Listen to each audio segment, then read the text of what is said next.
First, Boots the chemist has found itself in the middle of a moral debate. Morning after pills used to prevent unwanted pregnancies are sold at the high street giant for around twice what some rival stores sell them for. When challenged about the pricing policy by the British Pregnancy Advisory Service, Boots originally said it was avoiding incentivising inappropriate use. The company has since apologised for what it calls its poor choice of words and says it is looking for cheaper options. Well, the pills are free from the NHS, but the Pregnancy Advisory Service says some women need emergency contraception and cost is an issue. So, should they be easier to buy? Joining us now to discuss this are Claire Murphy from the British Pregnancy Advisory Service, Ruth Rawlins from the Centre for Bioethical Reform UK, Anthony McCarthy from the Society for the Protection of Unborn Children, and Afua Hirsch, a writer and broadcaster. Welcome to you all. Well, Anthony, I'll start with you. As a result of this row, some high street stores are selling cheaper versions of the pill. Surely, if it's available, women should have it for a cheaper price. Well, what we know is that widespread use of the morning after pill does not reduce abortions, and I think people are very interested in reducing abortions. Many people don't know that the morning after pill may actually cause an early abortion by preventing an embryo from implanting. Women are not told about this, and they weren't really told about the increased risks of ectopic pregnancy until the chief medical officer intervened. So I think this is a very worrying development. I think women are not being cared for, and I think they're being kept in the dark. Claire, a response to that? Yeah, I'd really like to respond to that because I think clinically that's just nonsense, and I think it's fine for you to have a moral objection to women accessing the morning after pill, although I think you're absolutely wrong. But I think it's really problematic when you start mixing up clinical How is it clinically? How is it clinically moral Hang on, misinformation? In terms of what? What do you mean? So, I mean, the morning after pill is not an early abortion. That's just nonsense. The morning after pill works by delaying ovulation so that women don't get pregnant in the first place. And I think on the ectopic pregnancy, the morning after pill reduces the risk of ectopic pregnancy by reducing the risk of pregnancy altogether. So I think this is actually a moral issue insofar as I think we actually have a moral obligation to ensure that women have a second chance of avoiding an unwanted pregnancy. So, Claire, let's just talk about the broader point. Isn't it for the retailer to decide what the price should be?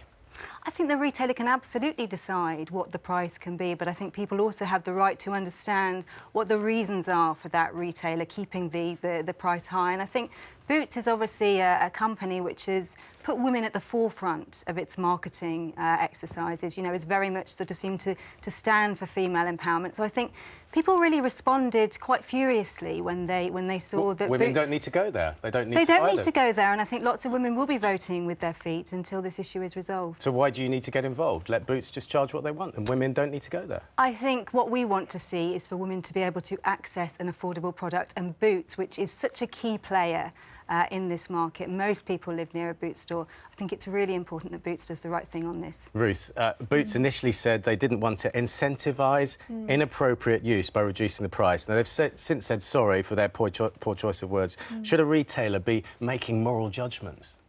Well, I think in that letter it's also interesting to note that they also spoke about that some of their customers do not support this service of the morning after pill. So they are, I don't think it's true to say that all women are wanting it, you know, on demand. There's some of their customers clearly are not supporting the use of the morning after pill. So, you know, they have to balance the different opinions of their customers.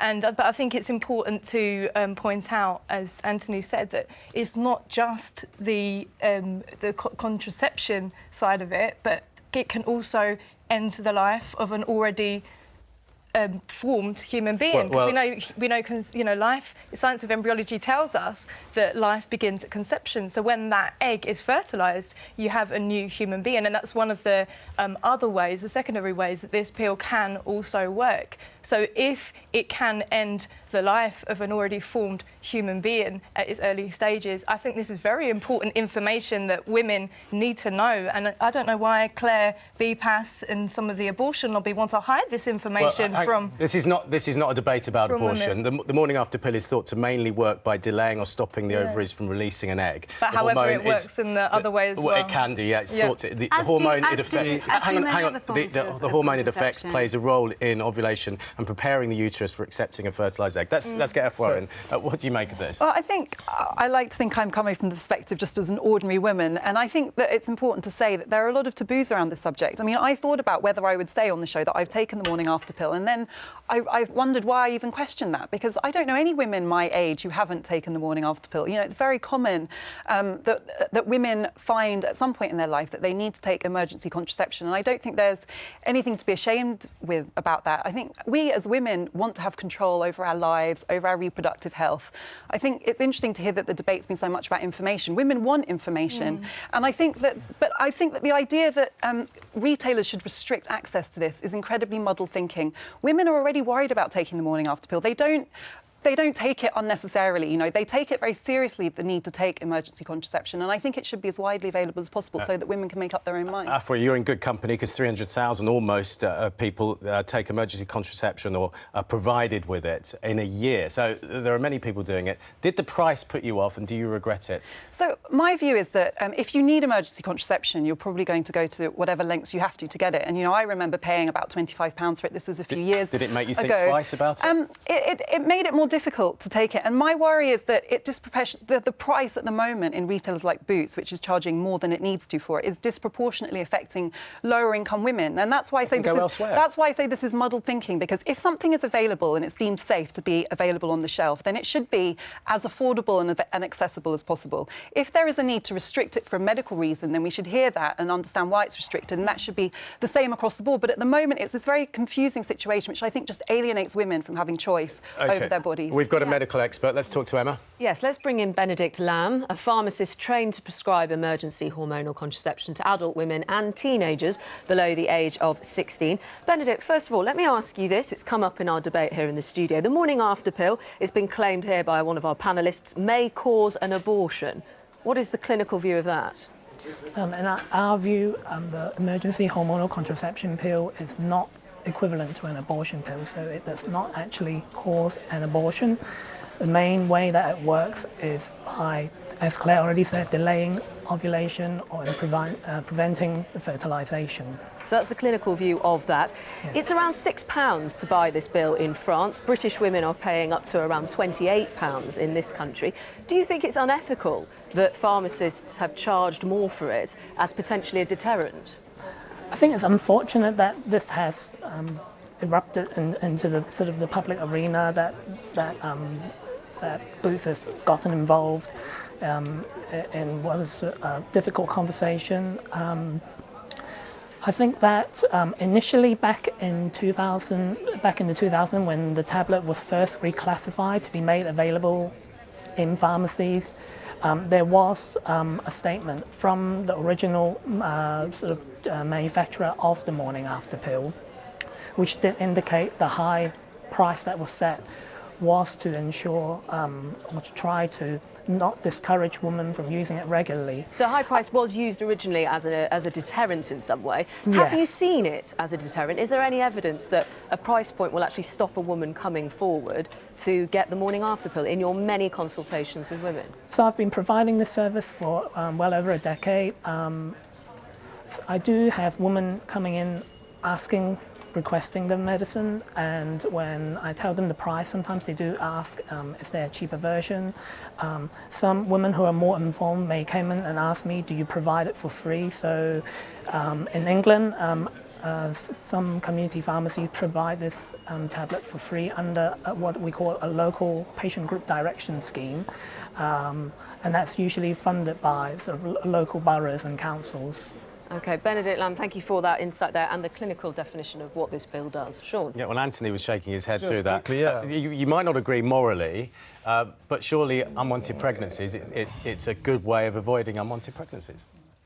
Well, in fact, what we find is that the morning after pill, which can have an abortion effect according to the manufacturers, so there's a clinical opinion, the morning after pill does nothing to reduce abortion. We found that in study. And where they've been freely available, there's a number of studies, we've seen rises in sexually transmitted diseases and no good effect on teen pregnancy.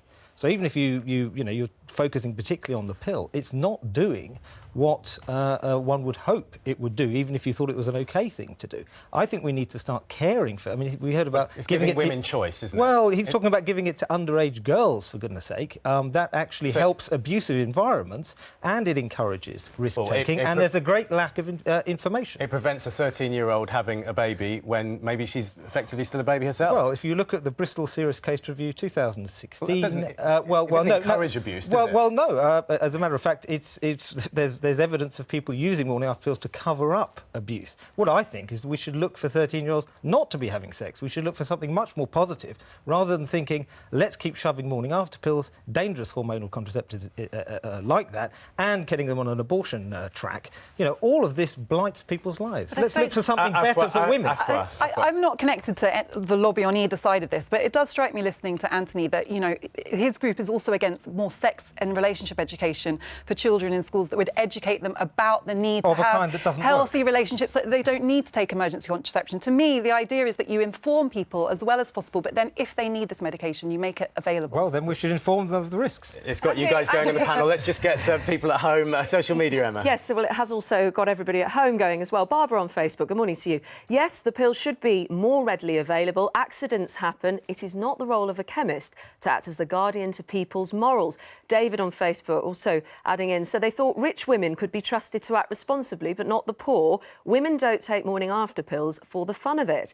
Alan also adds, nice incentive to have unprotected sex then. Should be £10,000 a bill, rising by £10,000 every time you need one. Helen adding her views there to Alan, saying women need to take responsibility and not conceive any babies they don't want to look after. The morning after pill is a chemical abortion. But Stephanie adding her experience on Twitter. When I was a student, I was caught in this position. It's mortifying and expensive. We shouldn't be hit with a double whammy for a minor indiscretion. And Sarah, the final word to you. I can't help but think that if it were men who had to take emergency contraception, the price would plummet. Sure. Emma, thank you very much indeed. I know you're all chomping at the bit to say something. Well, we are out of time, so thank you very much.